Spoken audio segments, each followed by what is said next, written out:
حضرت آدم علیہ السلام زمین پر کہاں اترے؟ کیا یہ سری لنکا تھا یا جدہ؟ آئیے تمام روایات اور قرآن کی روشنی میں حقیقت جانتے ہیں۔ قرآن مجید میں اللہ تعالیٰ فرماتے ہیں، اہبتوا منہا جمیعاً، یعنی تم سب یہاں سے اتر جاؤ۔ یہ خطاب حضرت آدم اور حضرت حوا سے ہے۔ لیکن غور کریں، اللہ تعالیٰ نے جگہ کا ذکر نہیں فرمایا کہ زمین پر کہاں اترے۔ یہ بات قرآن میں نہیں بتائی گئی۔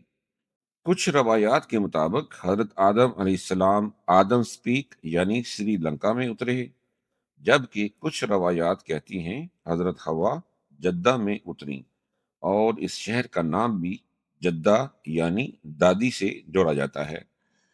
ایک اور روایت کے مطابق حضرت آدم علیہ السلام صفا پہاڑی پر اور حضرت حوا مروہ پہاڑی پر اتریں، پھر دونوں کی ملاقات ہوئی۔ بعض اقوال میں یہ بھی ملتا ہے کہ وہ زمین کے مختلف حصوں میں اترے اور پھر وقت کے ساتھ ایک جگہ جمع ہوئے۔ لیکن حقیقت یہ ہے کہ ان میں سے کسی روایت کی کوئی قطعی یا مضبوط دلیل موجود نہیں۔ اگر یہ بات ضروری ہوتی تو اللہ تعالیٰ قرآن میں واضح بیان فرماتے، یا نبی کریم صلی اللہ علیہ وسلم ہمیں ضرور بتاتے۔ اللہ تعالیٰ فرماتے ہیں، وَمَا خَلَقْتُ الْجِنَّ وَالْإِنسَ إِلَّا لِيَعْبُدُونَ، یعنی میں نے جنوں اور انسانوں کو صرف اپنی عبادت کے لیے پیدا کیا ہے۔ بس اصل مقصد مقام نہیں بلکہ عبادت ہے۔